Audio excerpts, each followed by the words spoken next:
tudo bem? Tia Erika está aqui vestida para a festa junina, isso mesmo. E olha só a decoração que a tia Erika fez para vocês. O balão, as bandeirinhas, tem a fogueira também. Olha só que linda que a tia Erika está. E hoje a tia Erika veio aqui para fazermos uma atividade super legal, que trabalha a coordenação motora. E olha só minha fogueira, nós vamos pular a fogueira. Para quem não tem a fogueira em casa, pode colocar um ursinho de pelúcia ou uma almofada para acompanhar a tia Erika, combinado? Vamos lá? Escuta só!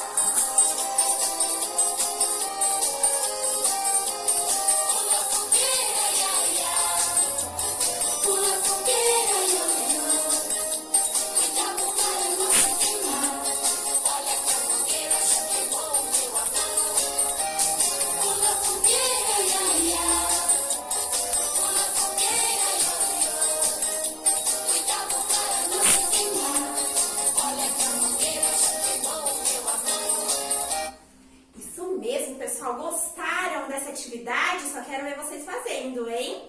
E olha só, para a próxima atividade, iremos precisar de alguns materiais. Eu quero que vocês separem aí, tá bom? Bicarbonato, água, vinagre e milho de pipoca, combinado?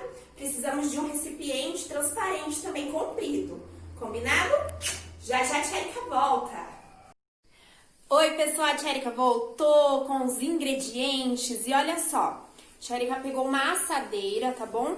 Para não fazer bagunça, para não molhar nada, combinado?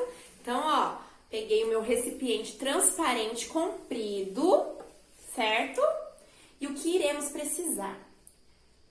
De um copo de água, tá bom? Aí vamos colocar dentro do recipiente. Meio copo de vinagre, tá? Vamos colocar dentro também. Essa experiência é do milho dançante. Vamos ver o milho dançar, isso mesmo. E ó, 2 colherzinhas de milho de pipoca, combinado? Vamos lá.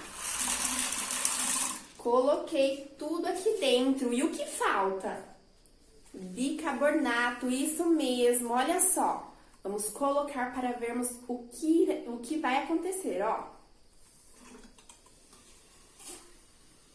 Olha, a espuminha. Tem que tomar cuidado para não, ó, vazar. Por isso que a tia Erika colocou aqui a bandeja, tá bom?